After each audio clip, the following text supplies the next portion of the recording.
You know that feeling when you're in a crowded room and suddenly your chest tightens? When every conversation feels like performance art and you can't remember the last time you genuinely wanted to be around another human being?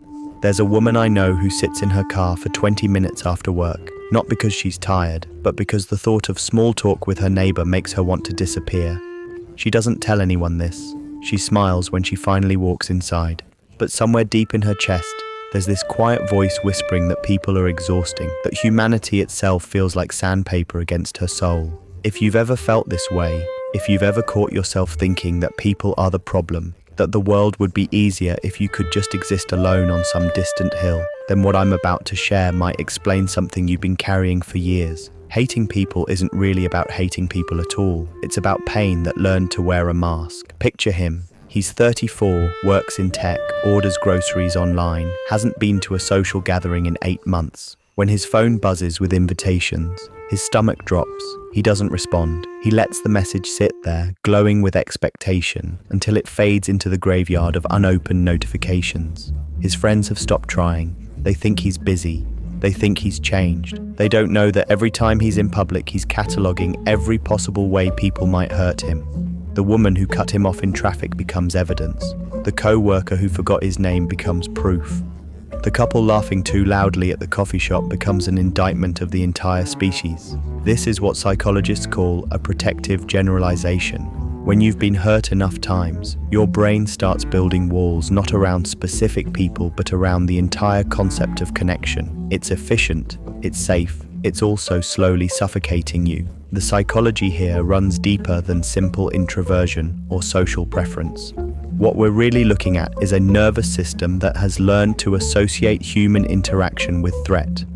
Somewhere in the past, maybe in childhood, maybe in adolescence, maybe last year, the brain recorded a pattern.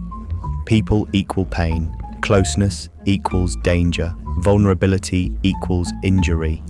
And once that pattern solidifies, it doesn't matter if the person standing in front of you is kind or cruel. Your body is already flooding with cortisol, already preparing for attack, already whispering that ancient evolutionary warning, stay away, stay safe, stay alone. But here's what makes this so heartbreaking. The people who claim to hate people are often the ones who feel most deeply. They're not cold, they're burning, they're not indifferent, they're overwhelmed by how much they care. By how much it hurts when that care isn't returned, by how exhausting it is to keep hoping that this time, this person, this connection might be different.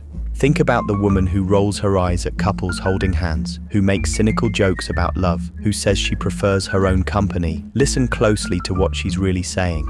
I tried, I opened myself, I believed, and I got eviscerated. So now she judges before she can be judged. She rejects before she can be rejected. She builds a philosophy out of her wounds and calls it wisdom. This is what cognitive dissonance looks like when it hardens into identity. The gap between who we want to be, open, trusting, connected, and who we've had to become to survive becomes so painful that we resolve it by deciding connection itself was never worth having. We don't hate people. We hate how much we wanted them to see us and how invisible we felt when they looked away. Attachment theory teaches us that our earliest relationships create templates for every relationship that follows. If your caregivers were inconsistent, if love felt conditional, if you learned that people leave or hurt or disappoint, then somewhere in your developing brain, a file was created labeled, "Humans are unreliable." Every interaction after that either confirms or challenges that file. And when you've been hurt enough, your brain stops looking for evidence to challenge it. It only collects proof to strengthen it. That person who smiled at you in the elevator? Probably fake. That friend who reached out? Probably wants something. That family member who said they love you? Probably lying. This is the exhausting mathematics of misanthropy. You're constantly calculating threat, constantly protecting yourself from a pain that hasn't even happened yet. You're living in a future that's constructed entirely from past injuries. And the cost of this? Oh, the cost is everything.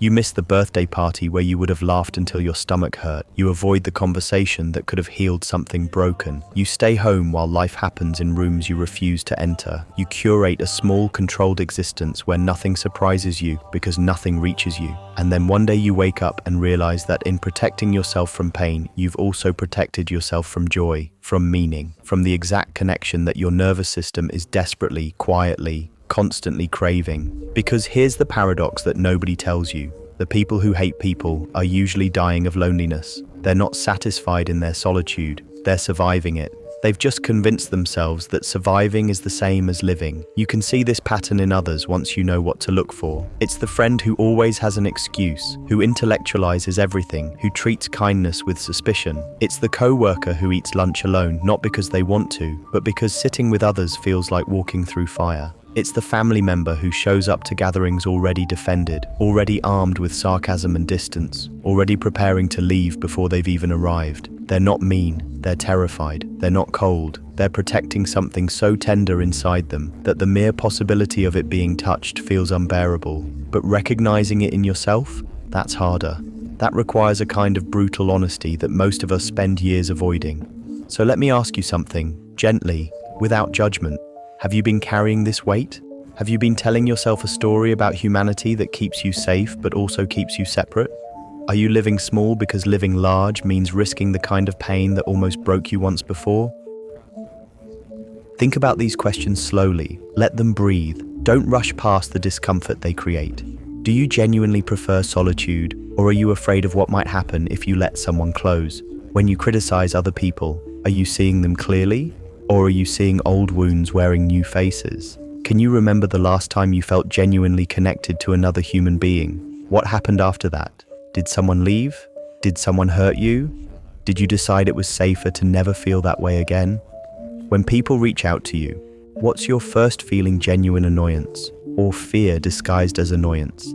If you're honest with yourself, is your cynicism protecting your heart or slowly calcifying it? Have you convinced yourself that people are the problem so you don't have to confront the possibility that isolation is? These questions aren't meant to shame you. They're meant to illuminate something you might have been sitting with in the dark for a very long time. Because the truth is, you can heal this, not all at once, not by forcing yourself into crowded rooms and pretending everything's fine, but slowly, carefully, by learning that not every human is the human who hurt you, by understanding that your nervous system is trying to protect you using outdated information, by recognizing that the wall you built to keep pain out is also keeping life out. Start small, start so small it feels almost silly. Say good morning to someone and actually mean it. Let a conversation last 1 minute longer than feels comfortable.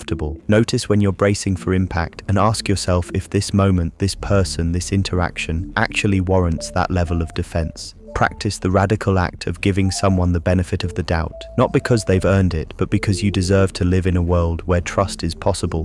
And if you know someone like this, someone who seems to hate people but is really just drowning in old pain, please be patient with them. Don't take their walls personally. Don't try to bulldoze through their defenses. Just show up consistently. Be reliably kind. Let them see, slowly, that not everyone leaves, not everyone hurts, not everyone is a threat. The human heart is more resilient than we give it credit for. It can learn new patterns. It can soften after years of being hard.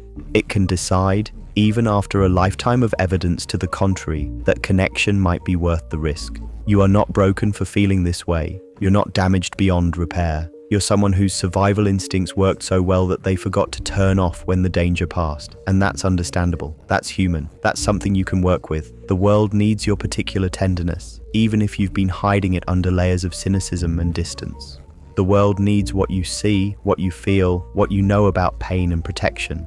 But it can only receive that gift if you're willing to step back into the light, even just an inch, even just for a moment. You don't have to love everyone. You don't have to forgive everyone who hurt you. You don't have to become someone you're not. But maybe, just maybe, you can start believing that somewhere out there, connection is possible. That somewhere in this messy, complicated, sometimes cruel world, there are people worth knowing, and that you, with all your scars and walls and fears, are worth knowing too. Because the opposite of hating people isn't forcing yourself to love them. It's allowing yourself to be curious about them again. It's remembering that underneath every defense, every mask, every wall, there's someone just as scared and hopeful and human as you are. And that's where healing begins, not in some grand transformation, but in the quiet recognition that maybe, just maybe, you don't have to carry this alone anymore.